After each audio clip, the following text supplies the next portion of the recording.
You're sitting across from someone right now. Well, maybe not literally in this very second, but somewhere today, someone is going to be in front of you.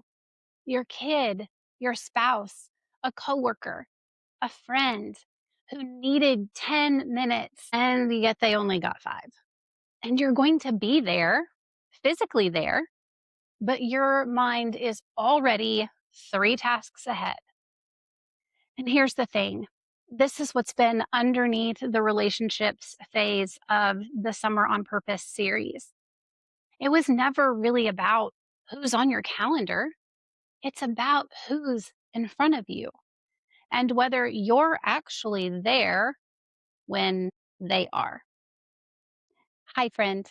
I'm Christina Ryan, a faith based purpose and leadership coach, helping you uncover who you already are so you can live and lead with light on purpose. We are closing out the relationships phase of our series today. 4 weeks ago, we started asking who shaped your story.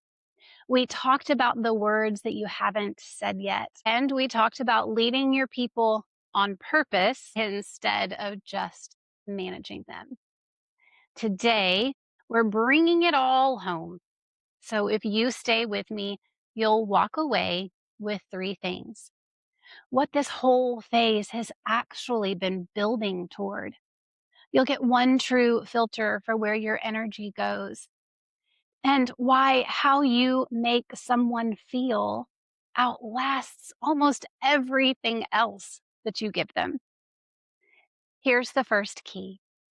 It's one thread. This phase was never 4 separate lessons. It's been one thread pulled tight.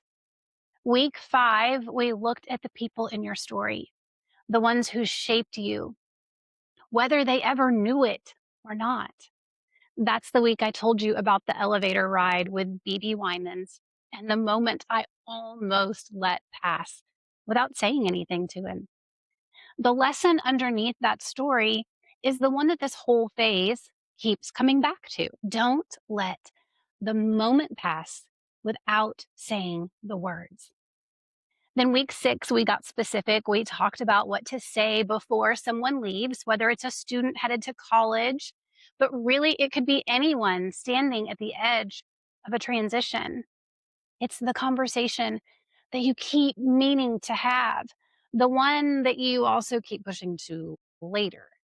Then week 7, we took it into leadership, not performance management, but people management on purpose. Asking your team one real question instead of just tracking their output. Every one of those weeks pointed at the same thing. To the people you either dim your light or draw it out. And you have more to say in that exchange than you think. Proverbs 27:17 says, iron sharpens iron. That's not a compliment that you give someone at a party. It's a description of friction, the kind that shapes you, whether it's the story you tell someone from week 5, or the conversation that you're avoiding from week 6, or the team member from week 7 that you haven't really asked a question in months. So ask yourself before we go any further, of those 3, the story, the conversation, the question you asked your team, which one have you actually put into practice this summer? And which one is still sitting on that to-do list? Because today, it isn't a new topic.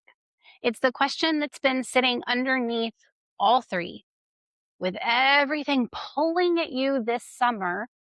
Who actually gets your energy?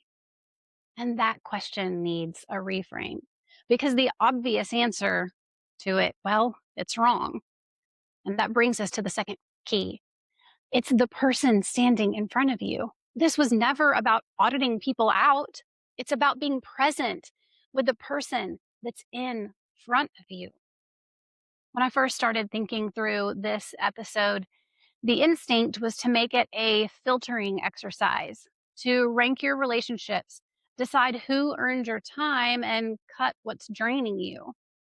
And man, there are a place for boundaries, but we're not pretending, and I'm not pretending anything otherwise. But that's not the root problem for most of us.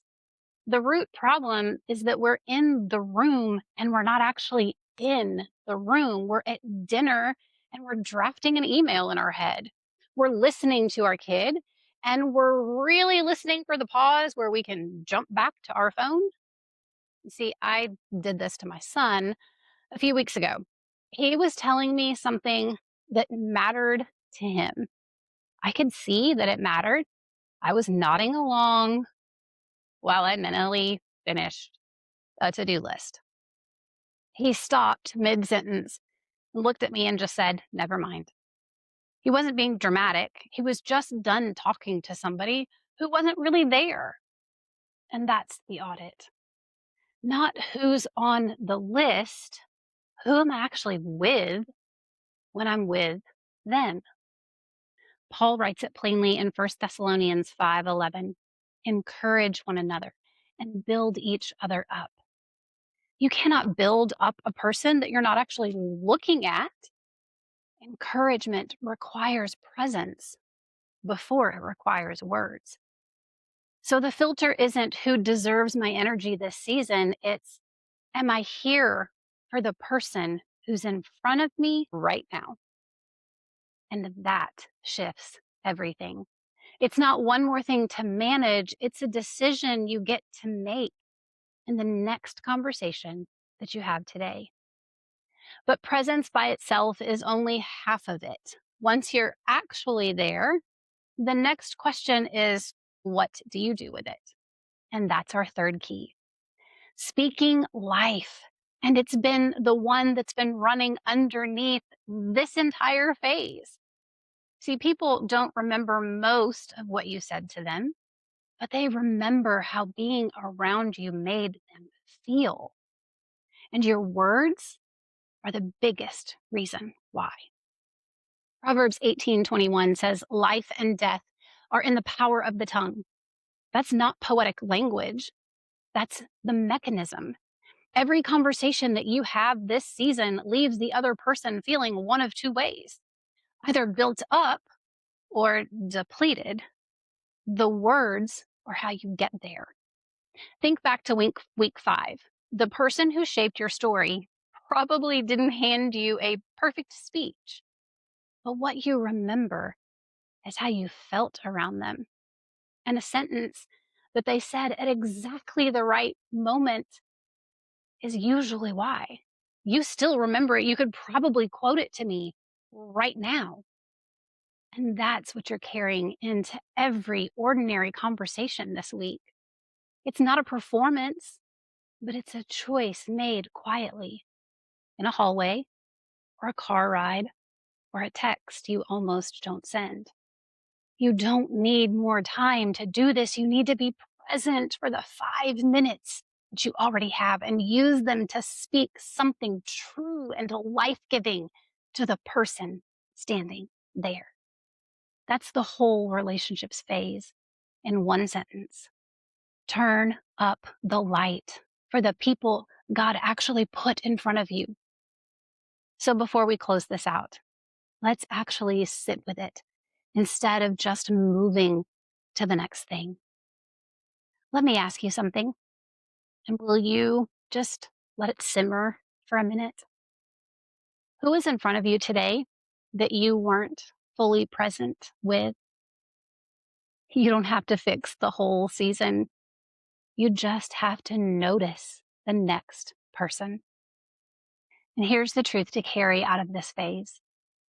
The people who shape your story are rarely the ones who get the most of your time, but they're the ones who get you fully there the moment that they needed you. If you want to sit with this longer than these next few minutes allow, that's what this week's reflection guide is for. Friend, you are not behind on this and you haven't ruined anything by being distracted up to this point. You can get another conversation today, probably several. You don't need a bigger calendar or a shorter list of people. You need to be present for whoever's actually standing in front of you and let your words build instead of drain. That's what it looks like to turn up the light in your relationships. Not grand gestures, but presence and words that build. If you want to keep working through this, again, I built that free reflection guide just for this episode. It has 3 questions to help you get specific about who's been in front of you this season and what you actually said to them. Grab it using the link below. If this phase has stirred something deeper, if you're realizing that you don't fully know how you're wired to show up for people, well, friend, that's exactly what the Purpose Factor assessment was built to uncover. And it's the next step. And I've linked it below as well. If you're a leader who wants to take this further with your actual team, I offer team mapping sessions where we can walk through this exactly for your people specifically. This week's challenge is to audit your relational calendar. Pick one person you're with today and be fully present with them and speak one true life-giving thing to them before the day ends. Then share it with hashtag summer on purpose. Next week, we step into the renewal phase where rest and direction and what it looks like to actually turn your light fully on for the second half of this summer. If this episode was for you, will you share it with someone who needs to hear it? Until next time, I want you to speak life, to speak love, and to live and lead from the light within.